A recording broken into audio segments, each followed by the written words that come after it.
This video is all about how to host your very own virtual summit. Over the years, I've hosted many virtual summits with over 1,500 plus attendees. So today what we're going to do is I'm going to show you everything that you need to host your own virtual summit. Virtual summits are very popular right now, in part because of coronavirus/COVID-19. With live in-person events being canceled, a lot of people are turning to virtual summits. Real quick, what is a virtual summit? Basically, a virtual summit is a webinar on steroids. It's an event online with multiple sessions. Sometimes they're multiple days. Sometimes they are up to, 8 to 10 hour-long sessions during a day. There's no rules for what a virtual summit needs to be, but really the basic components are that it's a webinar on steroids. It is multiple sessions geared towards a common industry or topic or focus area. And today I'm going to show you how to put on your very own virtual summit. There are a lot of different features of virtual summits, and they can have different permutations. For example, your virtual summit can be free to attend, it could be paid to attend, or it can be a combination of the two, a freemium, a free to attend, but paid for lifetime access. Your summit can be all live content, or it could be pre-recorded ahead of time. There's no single rule for what it needs to be, and I'm going to show you whether it's live, pre-recorded, free, paid, freemium, how you can put this all together. So here's what we're going to cover in this video. We're going to talk about why to host your own virtual summit. We're going to talk about what type of format summit works best. We're going to talk about tools you'll need, whether you have a huge budget or no budget. We're going to talk about the content and materials that you're going to need to prepare for your summit. We'll talk about how to get good speakers and also how to get your speakers to promote your event. We'll also talk about the logistics of putting it all together, from making your announcement to recording or pre-recording your content, to getting advertising, to getting people to promote and share your event, to actual event day of logistics and how to manage it all. We'll talk about promotion, how to get people to actually register to sign up and then attend your virtual summit. And then we'll talk about what to do after your virtual summit and event is over. What are you going to do for follow-up, and how are you going to determine whether this summit was successful? So stay tuned. We have a lot to share today. And before we get into it, if you haven't yet, please subscribe to this channel, like this video, so we can get out there to as many people as possible and share the wonder of virtual summits.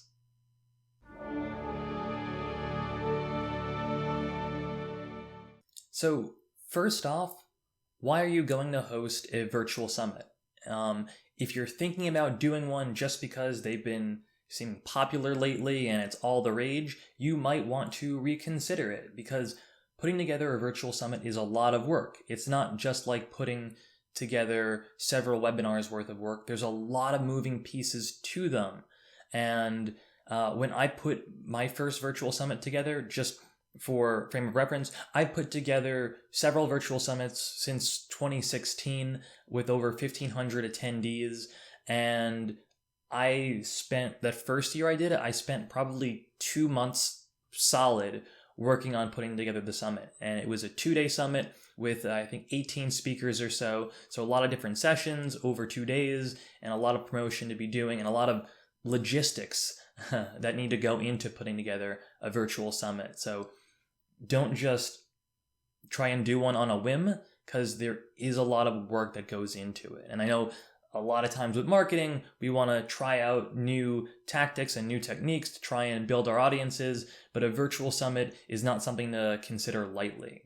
Now, that being said, a virtual summit can be amazing for your business. There are a bunch of different benefits, including building your company's reputation in the industry that you're going after, that you're targeting, building your relationship with other industry players and potential partners and other vendors. You can also use a virtual summit to generate plenty of marketing leads by adding more contacts to your email list for the people who register for your event. You can also generate some sales leads I think that kind of goes without saying, but creating content geared towards people who might be purchasers of your product or service can help you generate sales leads.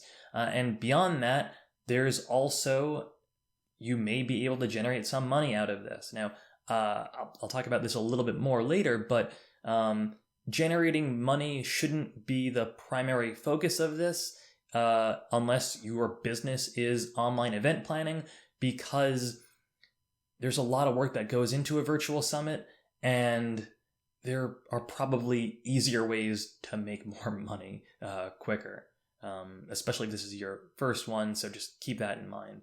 So let's talk about next these different aspects of benefits of hosting a virtual summit. First, there is building your company's reputation in your industry.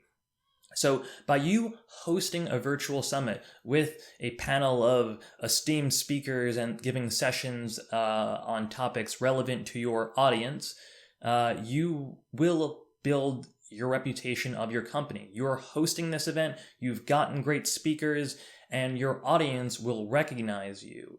And with you, and you should have you and several other team members of yours at your company giving sessions as well. With you alongside those other speakers, your company will be viewed as of similar reputation to those other speakers. So if you have industry-leading speakers and you're speaking at panels alongside them, and you are hosting the event that they are speaking at, that automatically will raise the profile for your business. When people register, they're going to know that you're putting this on, and that, wow, this company is putting on this virtual summit and they got these speakers. Wow, that's amazing. I'm going to be thinking of this company differently. And when I put on my first virtual summit, I remember after it was over, I got a lot of feedback from potential customers as well as existing customers who said, wow, that virtual summit was great. And they kind of thought of us in a different light. They appreciated the knowledge that we had to share, and it really helped build our profile and our name in our industry. Beyond that, there is the fact that by hosting this virtual summit, you can build relationships with key players and potential partners in your industry. In particular, if you invite speakers by reaching out to other companies that you eventually want to partner with, and they speak at your summit, by providing them this platform to speak to your audience, they're going to be appreciative of that. And this can open up a dialogue, start a conversation, and potentially be an introduction to you doing more business with these other speakers and their companies down the line. Probably one of the most significant benefits is that with a virtual summit, you can generate a lot of marketing leads to add to your email list. By hosting a virtual summit, it's not just like hosting a webinar. A virtual summit is an event, and people want to sign up to it. They don't want to miss out. FOMO is real. And by everyone registering and signing up to your summit, you're going to have a lot more names and contact information on your email marketing platform that you can tag as marketing leads to keep sending them your content, sending them your newsletters, sending them any other content that you're producing, send them your drip campaigns emails to try and sell them on your products or services, and turn those contacts into eventual sales leads and customers. And speaking of that, if your goal with your summit is to maximize the number of registrants, the number of people signing up for your virtual summit, your event should be free. So there is a trade-off with the event being free and paid. If it's paid, then you're making some money. If it's free, though, you have more people signing up because they don't have to pay anything. And so if you want just to maximize the number of email addresses and subscribers you get to your email list, then the event should be free. And that's a consideration. And we're going to talk about free versus paid a little bit later as well. You can also use the virtual summit and your content to generate some sales leads.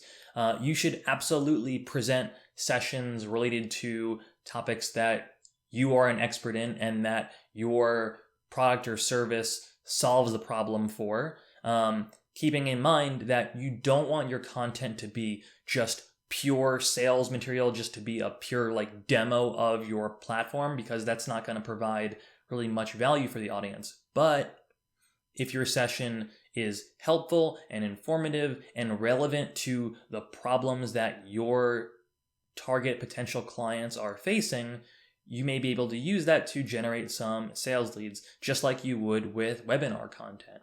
So I'm just talking really about your specific session in particular. And you can curate your summit for content centered around the problems that your potential clients have. So if, for example, you are a marketing agency that's targeting like accountants and CPAs, you can have content that's relevant to issues that they face, as well as having some educational, helpful content on marketing.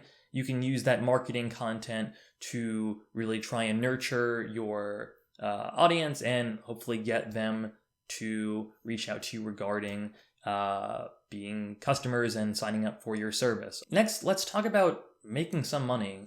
With my virtual summits, I never sought to make money, but that doesn't mean you can't. Some online conferences exist like plenty of other in-person conferences. They exist to make money for the company that is producing the conference, and that's fine.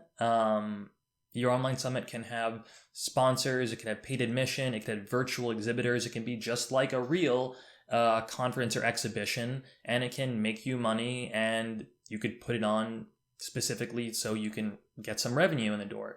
But like I said before, there are trade-offs. If you make the event paid and make the content gated, then you're going to have fewer people signing up because that dollar figure is going to be a hurdle for some people. If the fee is going to be something nominal, like $25 or $50, it's not going to be that big of a hurdle, but you're definitely going to see fewer people signing up than if the event was free. So you really have to figure out what is the main goal that you're trying to get from hosting this virtual summit with your audience. Do you want to maximize the number of attendees and registrants? If so, you should probably consider making it free. But if you're looking to get some revenue in the door and make sure that the event doesn't lose money by putting it on, thinking of it less as an investment and more as less of a long-term investment, but more as a short-term investment, then you can charge for it, and you can look into that as well. But it's all up to you.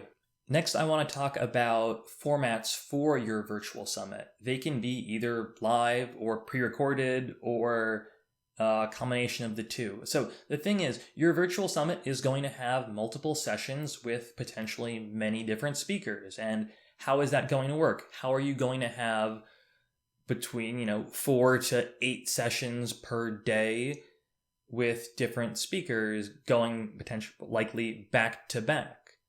That's tough to organize when it's live. If it is going to be live, and it absolutely can be, you will need to have another person or a team working with you to be able to host the live event, but also do things like prepare your upcoming speakers, make sure their audio and video look and sound good, and make sure that their slides are good and they know how to work the platform. And you have to kind of simultaneously be running the event and also preparing the upcoming speakers for that. So there is a little bit more work that goes into that in the moment with the live event, but you can also do, as an alternative, pre-recorded. You can record the speaker sessions ahead of time, edit them, and make the content perfect, and then basically on your gated registration page, make the summit live at the scheduled time that you want to have your speaker session go. And that is what actually I did for my summits, because I was one person in charge of putting together this entire summit of 2 days and 16 to 20 sessions. And doing that just as one person, there's no way I could have done it with just being completely live. So what I did is I pre-recorded the speaker sessions. I edited them. I put them on gated pages, unlisted YouTube videos, and then made it so my summit page went live for registrants at the day and time of the session. So that is what I was able to do because it was just me and one person. It was a lot easier to do, and the actual day of the summit was a little bit less stressful than I imagine it would be if it was live. I didn't have to worry about anything like technical issues because all the sessions were all ready to go. Whereas if you're live, then you have to worry about making sure the speakers can get to their sessions, make sure that they're prepared, make sure that their audio sounds good, and check all of that. And that's just another consideration. But that being said, there is a certain value to the content all being live. It's ephemeral. You get more interactivity with the speakers and the attendees. If it's pre-recorded, you can still do things like have like a live chat box so attendees can ask questions, and you can ask that your speaker during their assigned time slot show up to the chat box to answer questions. And there is that aspect of a live event to it, but it's just a different way to do it. So let's talk about like pros and cons of doing pre-recording versus live. For pre-recording, the pros are that it can be put together by one person. You can ensure that the sessions will be good quality material because you can vet it. You can also edit out speaker mistakes, and having put together several webinars and summits, that can be a great thing just because sometimes speakers lose their place, issues with their slides, and it can be just perfect when you edit it after the session is recorded. You can also ensure that the speaker has good quality audio and video. I don't know if you've ever done a webinar before, but sometimes with webinars, if you're having a guest speaker and they show up to the webinar and there's an issue with their audio or video quality, it can really detract from the quality of the content and people won't stay. If your speaker has bad audio quality, if they call in on a telephone rather than have their own dedicated microphone, USB microphone, or anything that sounds better than like a telephone or a call-in, your attendees are not going to be happy, and they're not going to stay for this session or future sessions potentially if they think the quality is not going to be great. Also, with the virtual summit, you can record, edit, and host the whole thing fairly inexpensively or even for free by hosting the video content on YouTube and hosting the videos, embedding the videos on your website on gated registration only permitted pages. But there are cons to this as well. For example, just scheduling your speakers to record their sessions can be a big time investment of its own. If you have 15 to 20 speakers and you want to record each of their individual sessions, it's a logistical challenge. I'm going to be honest with you here. It's a time consuming just to find a time for everyone that you can record their sessions before the event, edit them, and then get them ready to go. Beyond that, recording the sessions takes a lot more time than a live event. If it's live, you're getting the content right away at this time, and it can be recorded, it can be saved, and it can be repurposed later.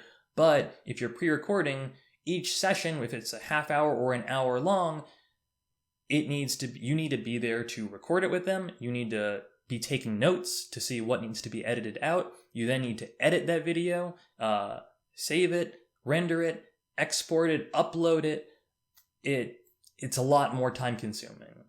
And another con is that kind of the sessions don't have a super live feel to it because you can't do things like have polls in the sessions that speakers can ask the audience specifically. There's just a little bit less interactivity, but that's a trade-off of having pre-recorded versus live. Now let's talk about the pros and cons of a live session. I mean, it's basically the opposite flipped for the pre-recorded, but the pros are that there's a more live event feeling to it. You can do things like polls and Q&As in your sessions rather than having an embedded chat box near the video. And there's a less time investment on your part than if you had to manually record, edit, export, render, and all of that for each session. But here are the cons for it. First, you will absolutely need more than one person on your team working day of to make this event happen. And if you have a decent sized team that you can dedicate to this, great. Another challenge is you can't 100% control for the speaker's audio or video quality or connection quality or their content for that matter. Sometimes speakers, if they don't read the FAQs that you send them, which say things like, please don't make your session a purely salesy product demo because that's not valuable for our audience, they can end up making their content a product demo for their service that they're trying to pitch, and that's just not valuable to your audience, and you're going to lose interest from your attendees, and they may leave the session and never come back. But if it's pre-recorded, you can interject and give notes to your speakers like, hey, this material is great, but here's the thing, you are just showing me your product and you are not helping the user solve a problem of their own. You are just telling them to buy your product, and that just doesn't work and isn't going to work for us. So let's think about how we can rework this. Another challenge and thing that you'll have to figure out is if it's live, you will need to use a paid app for hosting the virtual summit and having attendees register, log in, and see all of the content. There are plenty of options that we'll talk about, but if it's live, you will need some third-party software to help you run the summit. If it's a pre-recorded content, though, there's a lot that you can do with free tools that are available and that you probably already have access to. So that all being said, what should you choose? Should you go live or pre-recorded for your session content? I would personally recommend that if you have the budget, if you have the team availability, do your virtual summit live. There are plenty of great live virtual summit platforms out there, and using them and having a live feel to your events is going to make it a little bit more special. It's also quicker and easier to put together than the big time investment of pre-recording each individual speaker session. But again, like I said before, you need the manpower to put it together, and you also need a bit of a budget to purchase and use the virtual summit software. But if you are trying to do this on the cheap, if you just don't have the budget for it, and if you don't have the resources and team available to help you put this on, you can absolutely do it pre-recorded. It's what I did, and over 3 summits and 1,500 plus attendees, I had one person, me, putting on virtual summits with 16 to 20 sessions over 2 days, and it is possible and very doable. Now let's talk about the difference between paid versus free virtual summits. Should your summit be free to attend or paid? There are pros and cons of each. With a paid summit, you're making money. And also, one thing to think about is that your registrants will be more likely to actually attend because they have skin in the game. They've spent money on your virtual summit, and they have this little bit of buy-in, so they don't want to have wasted their money and not show up. But the thing is, if you do require people to pay a fee, whether it's something nominal or more expensive, you're going to have overall fewer registrants and fewer marketing and sales leads than you would have if it was free. If it's free, the issues are the exact opposite. You're going to have many more registrants, but the registrants are going to be somewhat less likely to attend your summit because there's not that buy-in. They don't feel like they're losing anything by not showing up. But that being said, you do have more marketing leads, more people added to your email list that you can market to and pitch your content. Overall, though, my preference is a third option. I like a freemium model. So it's free to attend, but if people want to view the sessions after the event is over, we'll charge a nominal fee, like $99 if you sign up in the next 72 hours before it goes up to $400 or something more than that, just to make sure that they jump on this and they can get lifetime access to the content if it's worth it for them. And with that also, you can kind of bundle different things. So for example, with a freemium deal, you can have other tie-ins. So $99 for lifetime access to these sessions, and you will also get a 20% discount on our service of whatever our service is, or your speakers can also offer promotions and discounts for people signing up for lifetime access, something that makes it more worth it for people to pay for that lifetime access. So that's something for you to think about as well. With a virtual summit, there are a lot of different moving pieces. So I want to spend some time to talk about timeline. What's this virtual summit going to look like? What's going to go into it?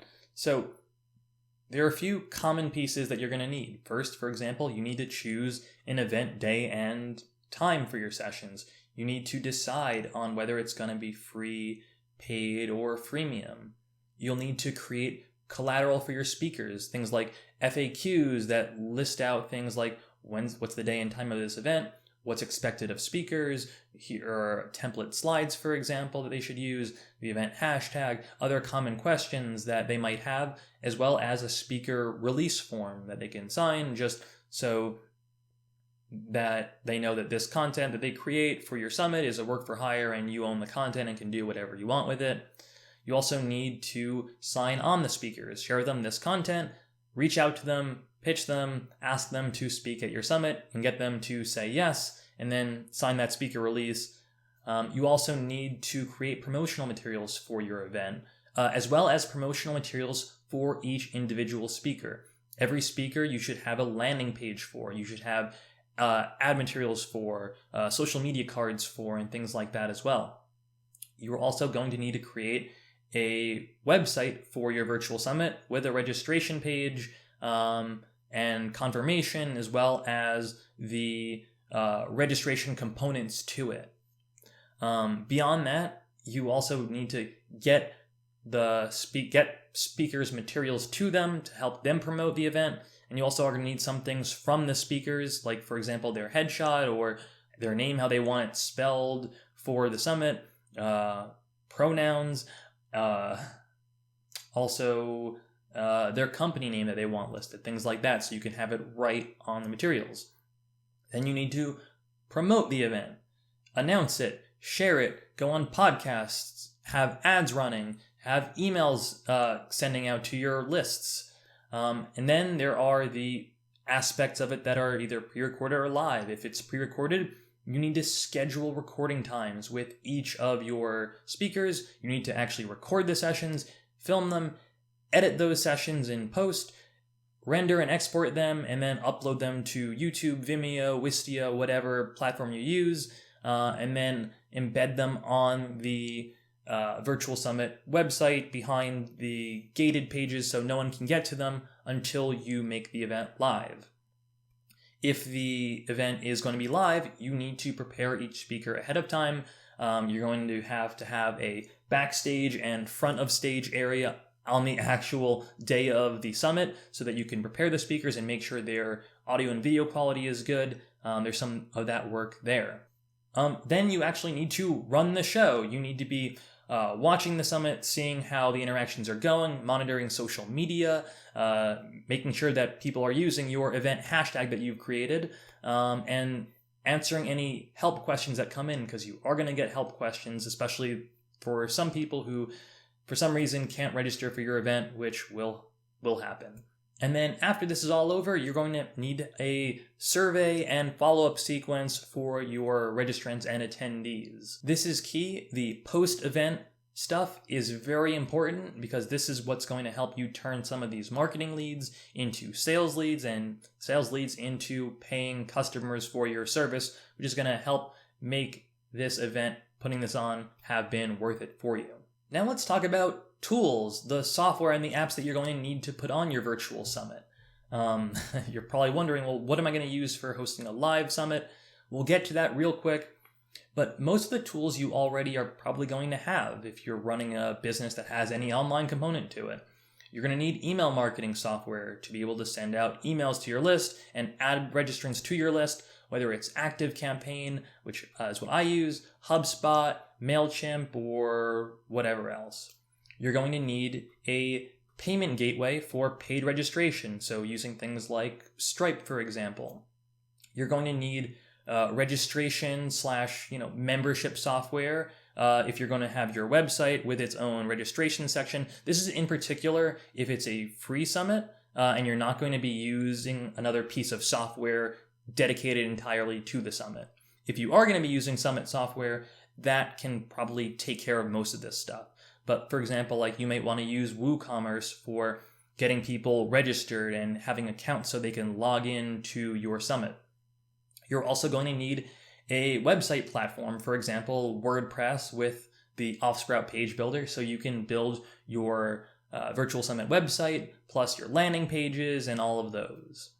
You're going to need a CRM, which if you're any business that has customers, you should have a CRM, whether it's HubSpot CRM, ActiveCampaign, or Pipedrive, or Salesforce, or anything like that. You're going to be wanting to track the sales leads that you get from the summit.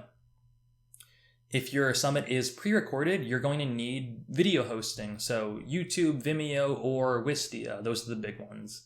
And if the summit is live, you're going to be needing virtual summit specific software, and we're going to talk about a bunch of different options in a little bit. And then there's social media marketing software like Hootsuite to tweet, share on Facebook, Instagram, LinkedIn, all of that, all those different channels, and managing and monitoring your event-related hashtags. So let's talk about the virtual summit software platforms. There are a few different platforms you can choose from, and if I were you, I would recommend demoing each of these platforms to see how it works and see which one of these platforms is going to work best for your needs.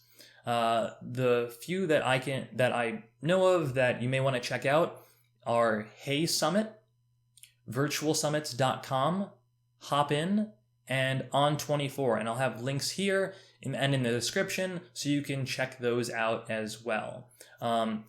Like I said, I'd recommend demoing each of these platforms. They each work a little bit differently, but they all should be able to help you host a live summit with multiple speakers and sessions over several days and have paid registration components to them. So it can take care of basically all of that for you. Next, let's talk about content and materials for your virtual summit.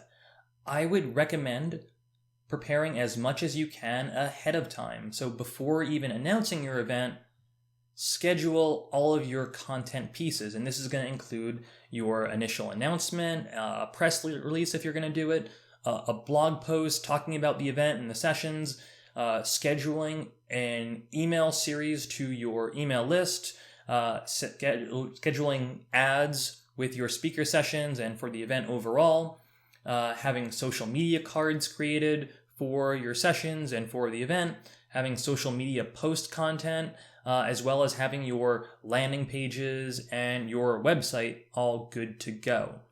As far as the announcement itself, you're going to want to mention the day, the time, and some of the notable speakers you're going to have. But beyond this, you should have an email series, a sequence of emails, including things like announcing some of the speakers, giving like a teaser or a preview of some of the content that's to come, as well as, the urgency emails, this event is almost at capacity or whatever, or the event is happening in 72 hours, get your free seat here, or this event is starting tomorrow, it's starting in 3 hours, 2 hours, 1 hour, whatever. Grab your spot and attend, don't miss out, stuff like that. But also, aside from this promotional content and content for your event, you need promotional content specifically for your speakers. Now, next up, we're going to talk about how to actually get good speakers and get them to promote your event. But if you want your speakers to promote your event, you need to prepare promotional materials for them. They're not going to create content for themselves about your event. It's time intensive, it's labor intensive, and as a good virtual summit host, you should be providing it for them anyway.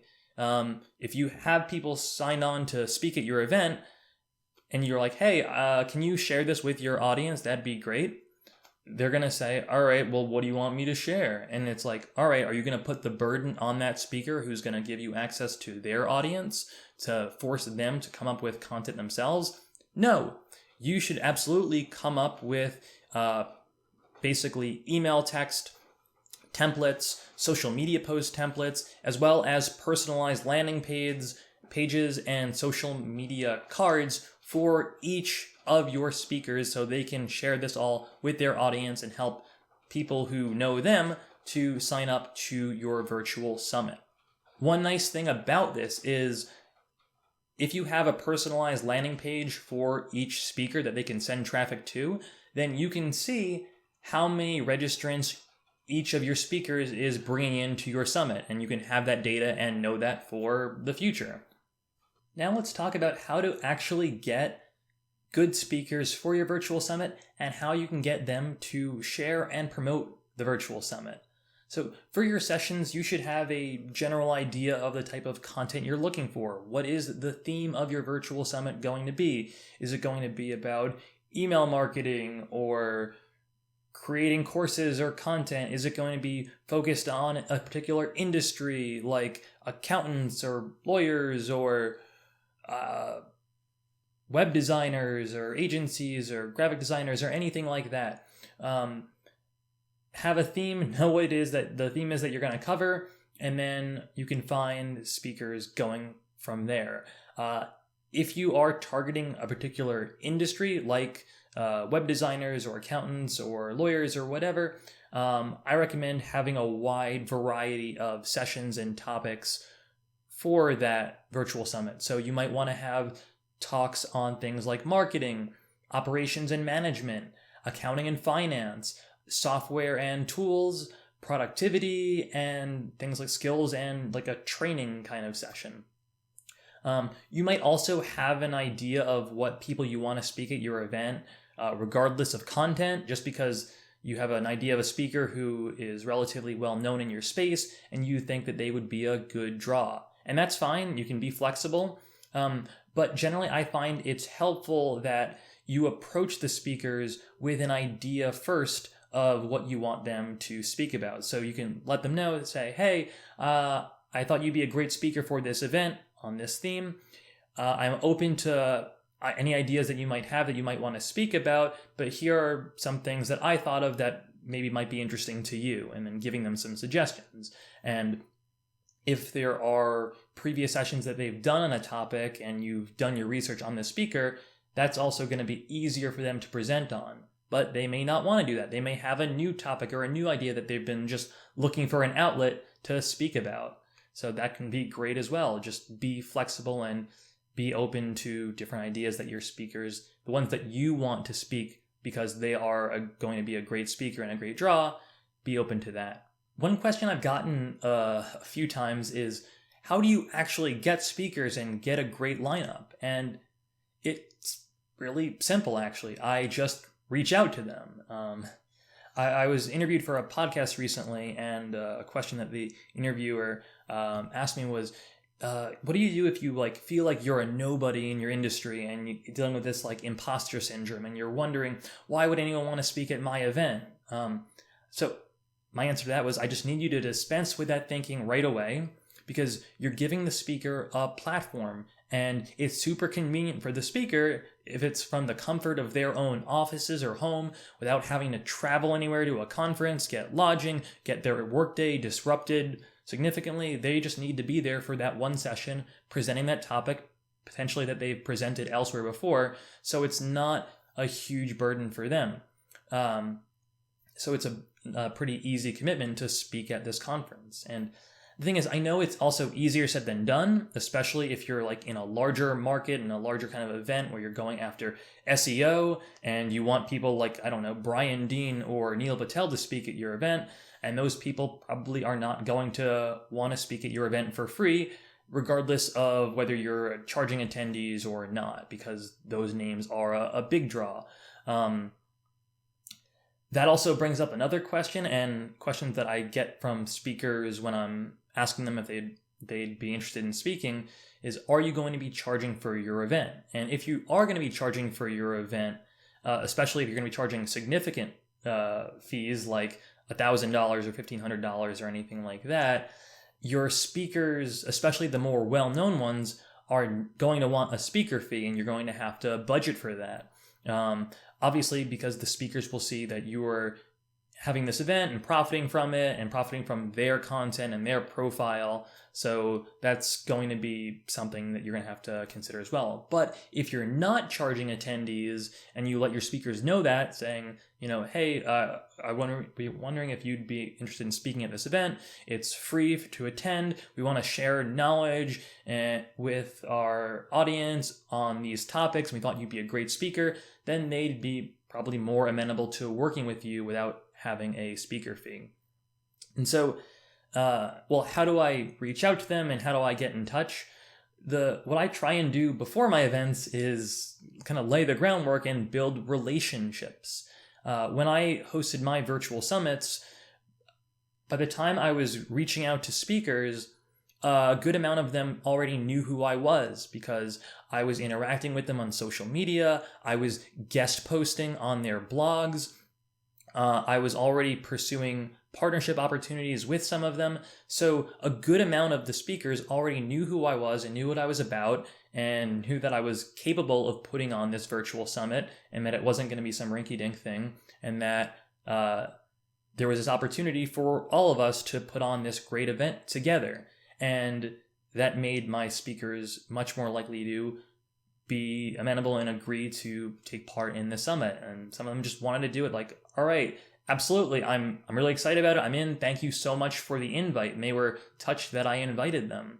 And one other thing is, if you have people who are maybe more well-known in your niche or your industry or what have you, and you get them to sign on, and you can use that to reach out to people who you maybe don't have a relationship with and maybe a harder get for your event. And you can reach out to them and say, hey, I have this lineup already of speakers for my virtual summit. Would you be interested in taking part? And then I'll say, oh, wow, you have this great lineup of speakers at the summit.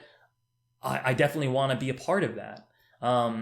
You can do that as well, and that can help you get speakers who you don't already have a relationship with.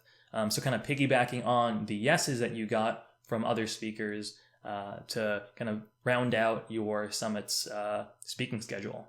When I'm reaching out to the speakers, I always send out a speaker FAQ document that has some common questions that they might have before signing on and giving me that yes. There are a lot of questions that your speakers may have. For example, what do you expect of speakers? And this helps you set the tone. So like, for example, what do you expect of speakers? Well, I expect you to have really great informative content that isn't purely salesy, overly salesy, trying to sell a product or service, because the audience isn't going to like that and they're going to leave, and that's not going to be good for anybody. What kind of session content are we looking for? Well, we're looking for webinar-like content with slides and webcam and Q&A with the audience. Also mention the day and time of the event. You also amenable to different speaking slots and schedules depending on the speaker's availability. If you are planning this in advance, like 2 months in advance or so, hopefully your speaker has a good amount of availability for a slot that you can kind of lock down now. Also, I do like to include things like logistics for how the event is going to work, just so they understand that, okay, this whole thing is going to be pre-recorded. I'm going to record the session ahead of time with this person, and then all I have to do is show up and promote the event. Speaking of which, adding an FAQ line for like what's expected of me. To make this event as successful as possible, we need as many people to promote and share this as we can. We're going to provide you with all the content that you need, things like email templates, social media cards, and the like, and your landing pages, so that the speakers know what's expected of them. That is expected that we're all going to pitch in together to share this and promote this event so we can get as big of an audience as possible. And so I'll include all this in an attached FAQ document that the speakers can read. And if I've done a great job, the speaker will have no follow-up questions with me because I'm answering all the questions that they could possibly have in this document. Once you get a hard yes from the speaker that you're reaching out to, there's a little housekeeping to be done. If it's a pre-recorded session, you're going to need to schedule a time to record their session. You're also going to need some collateral from them so you can put together promotional materials. For example, you're going to need a great headshot of theirs. You're going to need to know their name as they would like it to appear on the website and the materials, and also the company name that they want listed for themselves. Sometimes people have multiple projects going on or if they are an author at a blog, they may want the blog named or they want their own company named. Make no assumptions. Ask them directly, what do you want and what do you want this format to be, just so we get it right. Also, I would recommend putting together a simple speaker release form that they can just e-sign that basically says this speaking engagement is a work for hire and my company that's putting on the virtual summit will own the copyright for this content and can distribute it however we see fit, yada, yada, yada, just to clear all that. Next, there's the question of how can you get your speakers to promote the event? Some speakers won't have a big audience to share your event with, and that's fine. So in my events, I often chose a mix of well-known speakers that had a relevant audience to my business's target audience, along with speakers that I knew would be great presenters and put on a great show, but might not have a large audience. But if they do have their audience, ideally, they can also share your event with that audience because it's going to provide value for them. So I make it clear in the speaker materials that we need all our speakers to pitch in together to promote the event and reach as many people as possible. One other thing to consider is if your event charges an admission fee, you could consider doing something like having an affiliate program for speakers so they get a cut of attendee registration fees that they bring in. There are trade-offs with this. If it is an event where you're charging for, it can kind of make this all seem a bit more transactional. But it's completely up to you. If it may be in your speaker's best interest, they may be like, great, I'm happy to promote this and I'm getting a cut of this too, so it's a win-win. But on the other hand, if you are having affiliate payouts for your speakers and they're not as interested in that, then they just may not promote the event because they're thinking, well, I don't really need the affiliate revenue or whatever, so I'm just not going to really spend time promoting that. And that's not great. Now let's talk about recording your speaker sessions if you're going the pre-recorded route. If you are pre-recording your speaker sessions, there's really so many different platforms you can use. You can use any webinar or meeting platform that has a recording feature, for example, Zoom or GoToWebinar. Personally, I prefer Zoom because Zoom lets you record the video from the speakers appearing on the webcam, while GoToWebinar only will let you record the presentation slide component. And that was, at least from when I last used GoToWebinar for recording virtual summit content in 2018, I'd say. But Zoom will let you record the video of the speaker as well as the slides. And so you get all of that media, and having the actual speaker's face, I think, makes it just a bit more interactive. You can see how they're reacting to stuff. And you're watching me right now rather than just my slides, because hopefully I'm more visually interesting. I'm moving around, whatnot, doing crazy things rather than just static slides and clicking slide, next slide, which is, boring.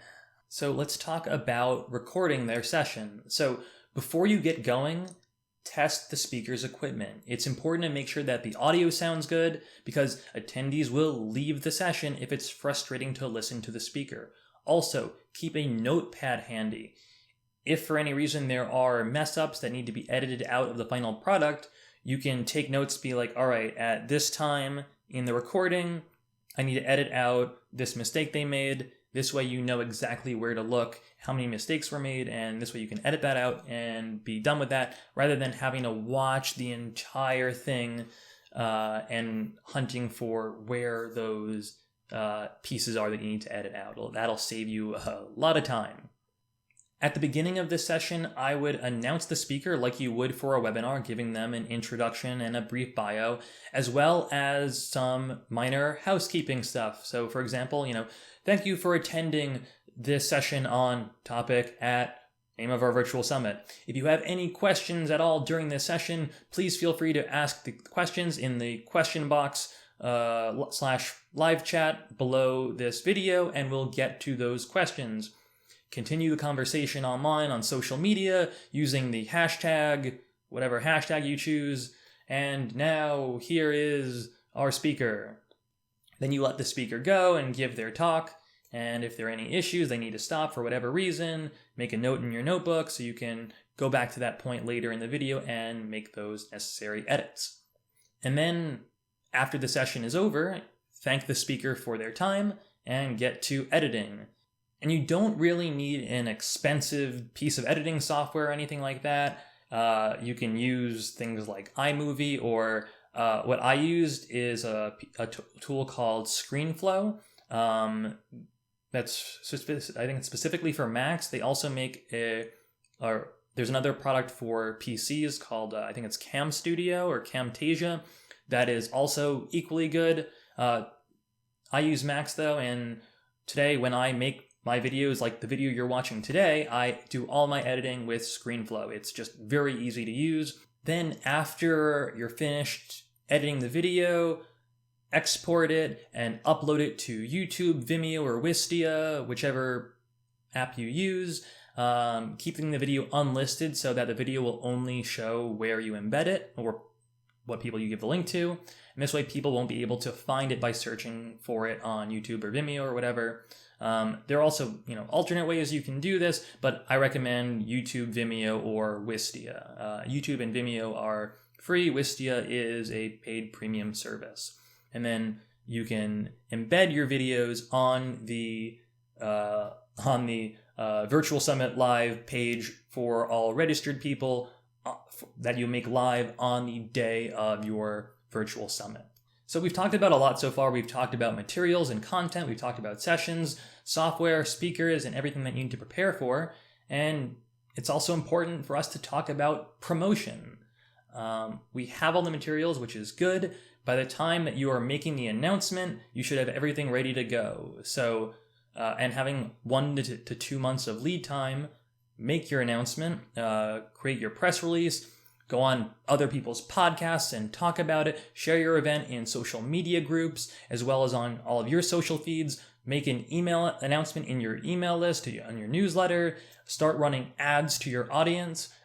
If you're going to be doing ads, I personally prefer Facebook over Google search or Google Display or LinkedIn. I've personally found they have a lower cost per conversion, though I think each year we ran ads, the cost per conversion was going up because Facebook ads was getting more and more popular and competitive. But still overall, I think Facebook was the lowest cost per conversion for getting registrants for our virtual summit. Also, as soon as you've made the announcement, let your speakers know that they should share it with their audiences as well. They should also be sharing it with their newsletters and with their audiences, with their own private Facebook groups or LinkedIn groups or what have you, their Slack groups, everything. Promotion is important because without promotion, people won't show up. And if people don't show up, then what are we even doing this for? For my promotion, I use a tool called Postaga. Full disclosure, I'm a founder of Postaga. Postaga is a free all-in-one outreach tool that helps you find relevant websites to reach out to or that are relevant to your audience. So with Postaga, for example, I can search for blogs and websites on a particular topic or an industry that we're trying to reach, find contact information for people at those blogs, and then create an email sequence to reach out to them to share and promote our event. Next, let's talk about actually running the show. You've done the promotion and the day is here. Okay, It's going to differ if your event is live versus pre-recorded. If it's pre-recorded, then really what you're going to have to do is flip a switch to make your event page live for all of your pre-recorded sessions so people can go and check out the sessions. If it's live, then you need to go into your live Virtual Summit app and be running the events from there. But regardless of whether it's live or pre-recorded, there are some things that you're going to want to do no matter what. First, be constantly monitoring your email inbox for the inevitable issues. Some people, for example, may have trouble logging in, or they can't find their username or password, or they're trying to register last minute and are having issues. This always happens. Every year, every event, it always happens, so be mindful in checking your inbox. Also, monitor social media so you can be involved in the discussions about your event. Monitor your hashtag, comment on anything that deserves attention, and also post about each session. You should also consider live tweeting interesting information and snippets from the sessions that are going on, being sure to share things like key takeaways from the sessions as they are happening. Beyond that, be mindful of web traffic. Have another window with Google Analytics open with the real-time statistics so you can see what people are watching, how traffic is increasing and decreasing, and what the flow is like. And that can give you a good sense of the vibe of the sessions and how they're going. One thing about doing a pre-recorded virtual summit is you could conceivably basically schedule everything to go from days and weeks before. You can schedule your summit and not need to really do much work on the day of. You can just make it so that your virtual summit page goes live at the designated day and time, with the sessions going live at their designated day and time. And that makes it easy so everyone can just get into the sessions, check them out, interact with them with the chat or live chat or comment widgets that you've installed on the pages, and everything's going great. And you just have to make sure that everything is running smoothly and people's questions are getting answered and that the discussions are lively and interesting. So with a pre-recorded summit, there's a lot less to worry about day of. And they won't need your attention 100% of the time, so you can have a little bit of time to take a bathroom break, eat something. It's not as high stakes as compared to if it's a live summit. Let's talk about if it's live. If it's live, it's a different animal completely because everything is taking place within your virtual summit software. Your speakers are going on. You have to make sure that the sessions are going on okay, that there aren't any issues, technical or otherwise, with the speakers or with the Q&A or with the audience. You also have to have the next upcoming speaker that's on deck getting ready as well, making sure that their materials are ready, that their audio and their connection's good, so that when their time is on, they can jump right in. And also making sure that if your speaker is going on right now, and you're approaching that end time, that they're not going to go over their time because you don't want them to encroach in on this next speaker's time and then be late by, half hour or whatever for each session. That's not great for your audience because they may be coming to a session because it starts at this time and they want to see this particular session. But if you have one speaker who can't shut up, you're going to have to do what you can to move the session along, wrap it up, and get to the next one. So having to do a little bit of wrangling of your speakers and their sessions is going to be important as well. Like I said, with a live summit, you need at least 2 people on your team managing this. One that's on stage with your speaker to act as a moderator and to manage the session, and one backstage helping to prepare the next speaker. What do you do if you need to go to the bathroom?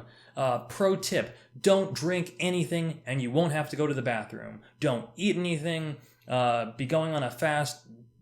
Just if you don't drink anything, you won't have to go to the bathroom. This is a joke, probably. With your sessions, you can trade off with another person on your team to give you a break and let you get a chance to go to the bathroom. Also a good reason why it's important to have 2 people at least running the show with a live virtual summit. Great. Well, you've had your day or your several days of virtual summit, and then it comes to an end, and then what?